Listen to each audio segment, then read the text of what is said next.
ప్రార్థన చేసుకుందాం. ప్రేమగల తండ్రి, పరిశుద్ధమైన పవిత్రమైన మీ నామానికి వందనాలు తండ్రి. మీ మాటలు సమాజంలో ఉన్న మీ పిల్లలకు వినిపించడానికి మమ్మల్ని ఏర్పాటు చేసుకున్న విధానం బట్టి మీకు వందనాలు తండ్రి. మీ మాటలు వింటున్న మీ పిల్లలందరినీ పేరు పేరున జ్ఞాపకం చేసుకోండి.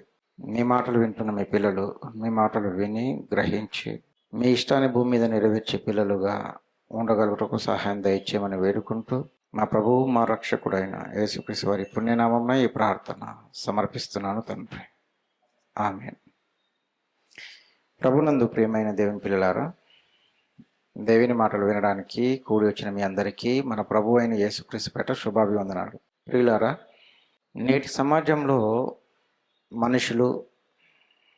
మనుషుల యొక్క ఆలోచనలు ఇవి ప్రతిరోజు దేవుని మాటల ద్వారా, దేవుని ఆలోచనల ద్వారా దేవుడు మనల్ని ఏ విధంగా చైతన్యపరుస్తున్నాడో తెలుసుకొని అర్థం చేసుకొని బ్రతికితే మనిషి యొక్క మనుగడ బాగుంటుంది. దేవుని మాటలను ఆధారం చేసుకొని దేవుడు చెప్పిన విధానంలో నడిస్తే మనిషి యొక్క బ్రతుకు, మనిషి యొక్క మనుగడ చాలా బాగుంటుంది. కానీ దురదృష్టవశాత్తు మనిషి దేవుని యొక్క ఆలోచనలను పరిగణలోకి తీసుకోకుండా తన సొంత మార్గాలను ఏర్పరచుకుంటాడు. అందుకే భూమి మీద ఉన్న మనిషికి దేవుని మాటలు అర్థం కాక, దేవుని మాటలు గ్రహించలేక అనేకులు తప్పటడుగులు వేస్తూ ఉన్నారు. అందులో ఒక తప్పటడుగు గురించి మనం ఆలోచిద్దాం. ఈరోజు ప్రతి దేశంలో ఒక మనిషికి ఏముంటుందండి? పౌరసత్వము ఉంటుంది.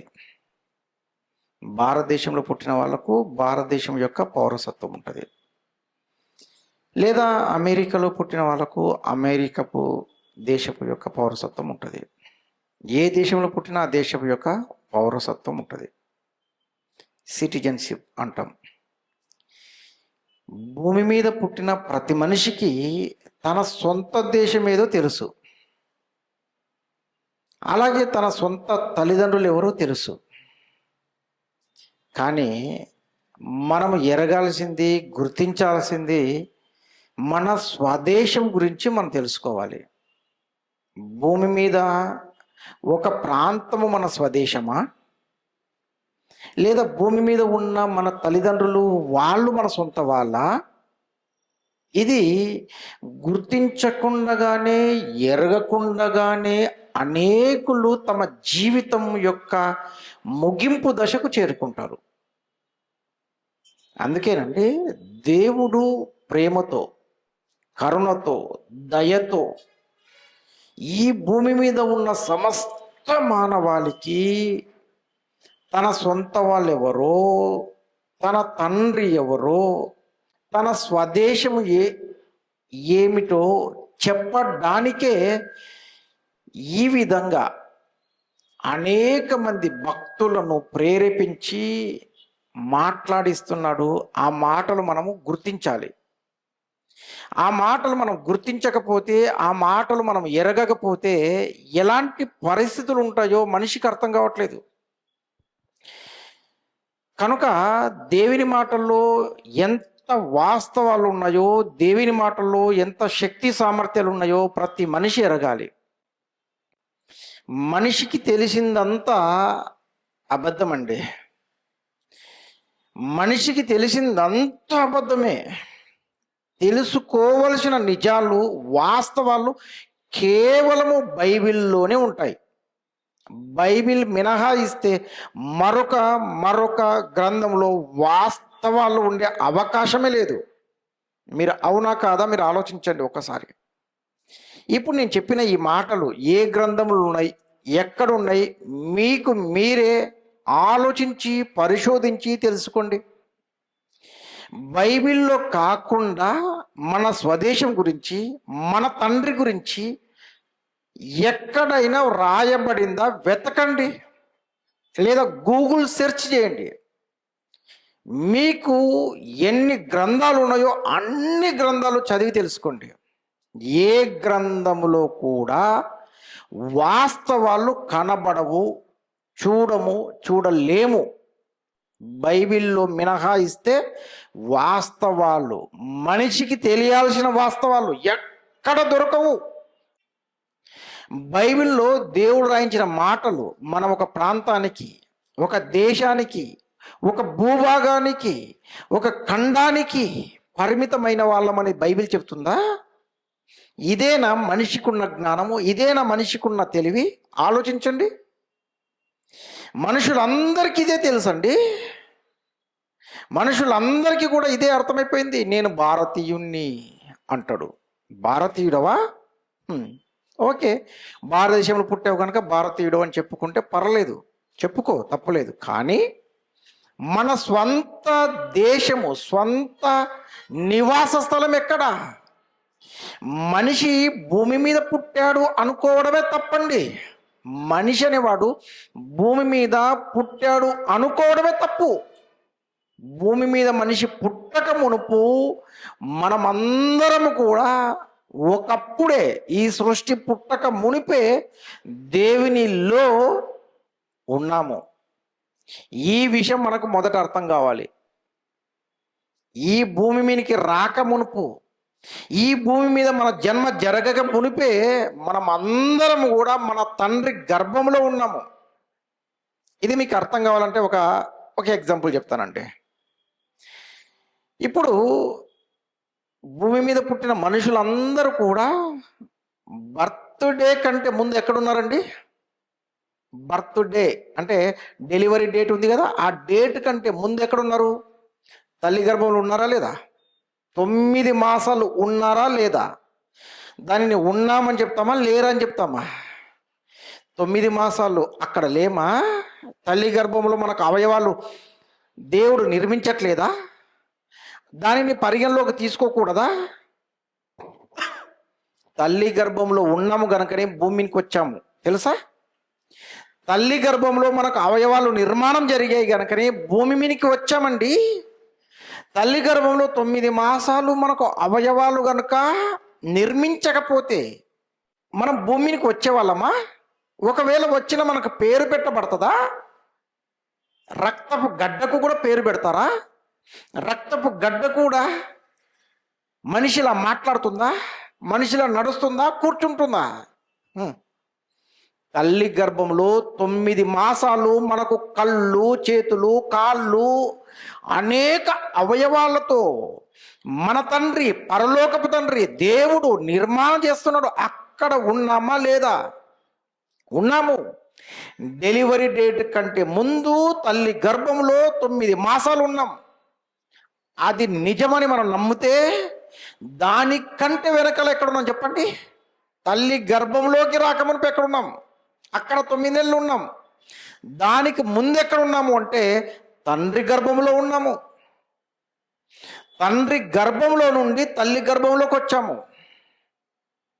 ఇలా ఆలోచిస్తే మన ప్రారంభము ఎక్కడ ఉంటుంది తెలుసా? తల్లి గర్భానికంటే ముందు తండ్రిలోకి, తండ్రిలోకి రాకమునుపు తాతలోకి, తాతలోకి రాకమునుపు ముత్తాతలోకి, ఇలా వెనక్కి వెళితే మనమందరము మొదటి మనిషి ఆదాములోకి వెళతాం. ఆ ఆదాము దేవునికి కుమారుడు. మరి భూమి మీద నేలమట్టితో నరుని నిర్మించి ఆ మట్టి బొమ్మలు ఆదామును ప్రవేశపెట్టక మునుపు ఆదాము తండ్రి గర్భంలో లేడా? మట్టితో బొమ్మను చేసి బొమ్మలోనికి ఆదామును ప్రవేశపెట్టాడు. ఆదాము మట్టి బొమ్మలోనికి వచ్చాడు ఒకరోజు. అంతకుముందు దేవునిలో లేడా? ఇది యావత్తు ప్రపంచం గుర్తించాలంటే దేవునిలో ఉన్న మనిషి మట్టి బొమ్మలోకి వచ్చాడు. మట్టి బొమ్మలోకి వచ్చిన తర్వాత ఆదాము అనబడ్డాడు అని పిలుస్తున్నాం. కనుక మన ప్రారంభము దేవునిలో ప్రారంభమైంది. భూమి మీనికి అనేక తరాలు, అనేక గర్భాలు, తండ్రుల గర్భాలు దాటుకుంటూ దాటుకుంటూ దాటుకుంటూ దాటుకుంటూ ఈ తరంలో మన తల్లి గర్భం ద్వారా భూమి మీనికి వచ్చాం. అది మన జన్మ.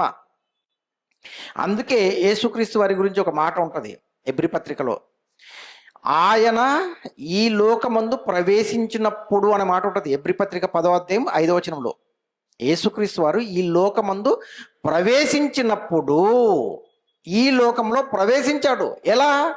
మరియమ్మ గర్భం ద్వారా. అంతకుముందు లేడా యేసుక్రీస్తు వారు? ఉన్నాడు కదండి, పరలోకంలో తండ్రి దగ్గర ఉన్నాడు. భూమి మీనికి మరియమ్మ గర్భం ద్వారా భూమికి వచ్చాడు తప్ప అంతకు ముందు కూడా ఉన్నాడు ఆయన. మన అందరికీ తెలియాల్సిన విషయం ఏంటంటే, ఈ సృష్టి పుట్టక మునుపు మనం అందరము తండ్రి గర్భంలో ఉన్నాము. తండ్రి గర్భంలో ఉన్నాము. ఇది మన ప్రారంభం. ఇక మన నివాస స్థలం గురించి దేవుడే స్పష్టంగా బైబిల్లో రాయించాడు. కీర్తన గ్రంథము 90వ అధ్యాయంలో 1వ వచనంలో ఏమంటాడు? తరతరముల నుండి మాకు నివాస స్థలము నీవే. నీవున్న లోకం కాదు, ఆ లోకం కూడా తర్వాత.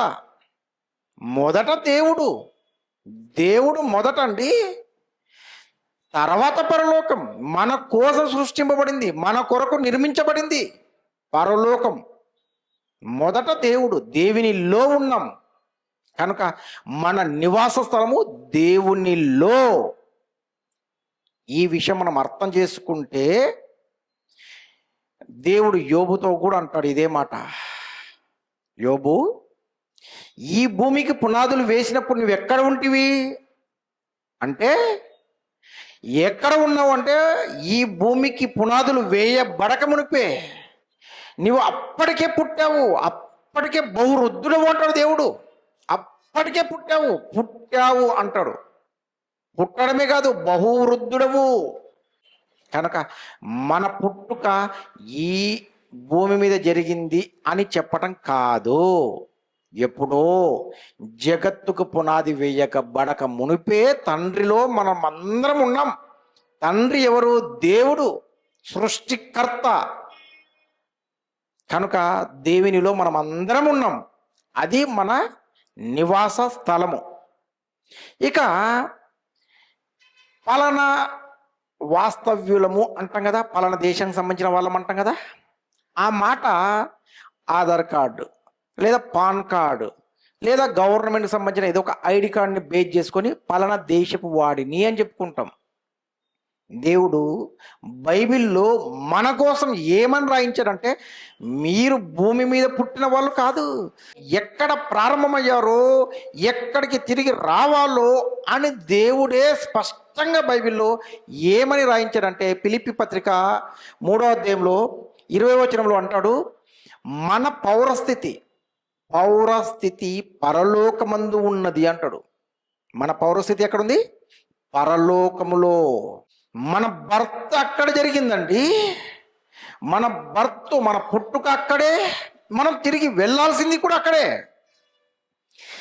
మన పర్మనెంట్ ప్లేసు, మన నివాస స్థలము దేవునిలో అయితే మన బర్త్ ప్లేసు పరలోకము అంటున్నాడు దేవుడు. మన పౌరస్థితి పరలోకములో ఉన్నది అంటే, పరలోకాన్ని సృష్టించి శాశ్వతంగా ఈ పరలోకాన్ని స్వతంత్రించుకోండి అన్నాడు ఆయన. ఈ మాట యేసుప్రభు వారు మనతో చెప్తాడు. ఎక్కడ? మత్తయి సువార్తలో అంటాడు. ఏమంటాడు? నా తండ్రి చేత ఆశీర్వదింపబడిన వారలారా రండి, లోకం పుట్టినది మొదలుకొని మీ కొరకు సిద్ధపరచాను ఈ పరలోకాన్ని, దీన్ని స్వతంత్రించుకోండి, ఈ పరలోకాన్ని స్వతంత్రించుకోండి. మీ పౌరస్థితి ఇక్కడే కదా ఉంది, దీన్ని స్వతంత్రించుకోండి అంటాడు యేసుక్రీస్తు వారు మనతో. అంటే మనకేమర్థమవుతుంది? తండ్రి చేత ఆశీర్వదింపబడ్డాము గనకనే క్రీస్తు వారిని ఎరిగాము, నమ్ముకున్నాము, విశ్వాసం కలిగి జీవిస్తున్నాము, నిరీక్షణ కలిగి ఉన్నాము. కనుక యేసుక్రీస్తు వారు మన గురించి, నా తండ్రి చేత ఆశీర్వదింపబడిన వారలారా రండి, పరలోకానికి రండి, మీ కొరకే కదా సిద్ధపరిచాను, ఈ పరలోకాన్ని స్వతంత్రించుకోండి అంటాడు. స్వతంత్రించుకోండి, మీ పౌరస్థితి పరలోకమందే ఉంది అని మన ప్రభువు యేసుక్రీస్తు వారు మనతో చెబుతున్న మాట అండి అది. ఈ భూమి మీద ఉన్న పౌరస్థితి శాశ్వతమైంది కాదు. మన తల్లిదండ్రులు కూడా శాశ్వతమైన తల్లిదండ్రులు కాదు భూమి మీద ఉన్నవాళ్ళు. యేసుక్రీస్తు వారు తన తల్లితో తన సహోదరులతో మాట్లాడుతూ, ఎవరు నా తల్లి, ఎవరు నా సహోదరులు, పరలోకమందున్న నా తండ్రి చిత్త ప్రకారం చేయువాడు నా తల్లి నా సహోదరులు అంటాడు. అంటే దేవుని చిత్త ప్రకారం చేయు వాళ్ళు మన స్వకీయులు తప్ప, భూమి మీద మనకు జన్మనిచ్చారు లేదా మన రక్త సంబంధికులు, వాళ్ళు మన స్వకీయులు కాదు, మన సొంత వాళ్ళు కాదు. మనమందరం భూమికి వచ్చాము ఒక బంధములో, ఒక శరీర సంబంధమైన బంధంతో. తమ్ముడు, అక్క, చెల్లి, తండ్రి, తల్లి, ఇలా ఒక బంధాలతో ఉన్నాము. అంతేగాని ఇవి శాశ్వతమైన బంధాలు కావు. అలాగే ఈ లోకము శాశ్వతమైంది కాదు. ఇది మనము ఎరగాలి. ఇది మనం ఎరిగితే మన బ్రతుకు బాగుంటుంది. లేదనుకోండి, ఈ లోకం కోసం బ్రతికితే దేవునికి శత్రువుగా మారిపోతావు. ఈ లోకంలో ఏముందండి? ఈ లోకంలో ఉన్నదంతా శరీరాశ, నేత్రాశ, జీవపు డమ్మము అంటాడు. అవి తండ్రి వలన పుట్టినవి కావు, దేవుని వలన పుట్టినవి కావు, అవి లోక సంబంధమైనవి. కనుక లోకమును, ఈ లోకాన్ని ప్రేమించకూడదు. ఈ లోకము శాశ్వతమని దానికోసం పరుగులు పెట్టకూడదు. మన నివాస స్థలము పరలోకము. ఎందుకంటే దేవుడు మనము శాశ్వతంగా ఉండటానికి మన కోసం పరలోకం సిద్ధపరిచాడు. ప్రతి మనిషి తెలుసుకోవాలని, ఎరగాలని, గుర్తించాలని దేవుడు అనేకులకు అవకాశం, ఎంత అవకాశం తెలుసా? 60 ఏళ్ళు, 70 ఏళ్ళు, 80 ఏళ్ళ ఆయుష్కాలం ఇచ్చి ప్రతి ఒక్కరికి స్వార్థ ప్రకటింపబడటానికే ఈ లోకాన్ని ఇప్పటికీ ఏం చేస్తున్నాడు? కాపాడుతున్నాడు. ఏ వాక్యము వలన ఈ సృష్టి సృష్టింపబడిందో అదే వాక్యము వలన భద్రపరచబడింది అంటాడు. ఈ లోకం భద్రపరచబడింది దేనివల్ల? ఏ వాక్యము, ఏ మాట ద్వారా సృష్టింపబడిందో అదే మాట ద్వారా భద్రము చేయబడింది. ఏంటి భద్రం చేయబడింది అనే మాట మీకు ఎలా అనిపిస్తుందో నాకు తెలియదు, కానీ మనిషిలో ఉన్న కోపము, అసూయ, ద్వేషము, వీటిని బేస్ చేసుకొని ఒక మనిషి మరొక మనిషి పైన మారణాయుధాలు కనుక ఉపయోగిస్తే ఈ భూమి తగలబడి కనుమరుగవడం చాలా త్వరగా జరిగిపోతుంది. కానీ ఏ వాక్యం ద్వారా దేవుడు సృష్టించేశాడో అదే వాక్యంతో భద్రం చేశాడు గనుక ఎవడు కూడా మారణాయుధాలతో ఈ భూమిని అంతం చేయలేడు. మనుషులను అంతం చేయొచ్చు, మనుషులను చంపవచ్చు, కానీ ఈ భూమిని తగలబెట్టడానికి దేవుడు తన వాక్యం చేత, తన మాట చేత భద్రపరిచాడు. దేవుడు భద్రపరిస్తే మనిషి నాశనం చేయగలడా? దేవుడు భద్రపరిస్తే మనిషి నాశనం చేయగలడండి? మోషన్ చెప్పడానికి అపవాది కుట్ర పన్నింది, కాపాడాడా లేదా? యేసుక్రీస్తు చంపడానికి కుట్ర పన్నింది, కాపాడాడా లేదా? మనల్ని చంపడానికి కుట్ర పడుతుంది, కాపాడుతున్నాడా లేదా? అలాగే ఈ లోకాన్ని తగలబెట్టడానికి మారణాయుధాలు తయారు చేసి అదే మారణాయుధాలను భూగర్భంలో దాచాడు, సముద్ర గర్భంలో దాచాడు. అవి పేలిపోతే ఈ భూమిని 100కు పైగా సార్లు తగలబెట్టేంత శక్తి గలవి. ఆటం బాంబ్, హైడ్రోజన్ బాంబ్ అంటారు వాటిని. ఈ భూమిని తగలబెట్టేంత మారణాయుధాలు మనిషి తయారు చేశాడండి. కానీ దేవుని వాక్యం వల్ల భద్రపరచబడింది. ఎందుకు తెలుసా? ప్రతి మనిషికి దేవుడు తండ్రి అని తెలవాలి. ప్రతి మనిషికి మన పౌరస్థితి పరలోకమందు ఉంది అన్న వాస్తవాలు ఎరగాలన్న సదుద్దేశంతో దేవుడు ఇప్పటికీ లోకాన్ని కాపాడుతూ, సంరక్షిస్తూ, మనందరికీ ఈ సువార్త అందించడానికి విశ్వ ప్రయత్నాలు చేస్తూ, ఇదిగో ఈ విధంగా తన పిల్లల చేత అనేకులకు తన మాటలు వినిపిస్తూ అనేకులను తన మార్గంలో నడిపించే కార్యక్రమాలు చేపడుతున్నాడు. ఇది మనం అర్థం చేసుకుంటే చాలా బాగుంటుంది. లేదా పాతాళం జారిపోక తప్పదు. కనుక భూమి మీద మన నివాస స్థలము పర్మనెంట్ కాదు, శాశ్వతమైంది కాదు. మన శాశ్వత లోకం పరలోకం. దేవుడు మనకు శాశ్వతమైన తండ్రి, మన ఆత్మలకు తండ్రి. ఈ భూమి మీద ఉన్న తండ్రులు శరీరానికే తండ్రులు. దేవుడి మాటల్ని దీవించునుగాక. ప్రార్థన చేసుకుందాం. ప్రేమగల తండ్రి, భూమి మీద పుట్టిన ప్రతి మనిషి మీ మాటలు వినాలని, ఎరగాలని మీరెంతో నిరీక్షణతో, దీర్ఘశాంతంతో మీ పిల్లలందరినీ కాపాడుతూ ప్రతి క్షణం మీ పిల్లలకు మీ మాటలు వినిపించడానికి అనేక మంది బోధకులను ప్రేరేపించి నడిపిస్తున్న విధానం బట్టి మీకు వందనాలు తండ్రి. మీ మాటలు వింటున్న మీ పిల్లలందరూ మీ మాటలు విని గ్రహించినట్లుగా సహాయం దయచేయండి. మరి ముఖ్యంగా ఇంతటి మహాజ్ఞానాన్ని మాకు బోధించిన మీ కుమారుడు మా ఆత్మీయ తండ్రి జయశాలి గారిని జ్ఞాపకం చేసుకోండి. ఆయన ద్వారా మహాజ్ఞానం విని ప్రకటిస్తున్న మీ పిల్లలందరినీ పేరు పేరున జ్ఞాపకం చేసుకోమని వేడుకుంటూ మా ప్రభువు మా రక్షకుడైన యేసుక్రీస్తు వారి పుణ్యనామమున ఈ ప్రార్థన సమర్పిస్తున్నాను తండ్రి. ఆమేన్.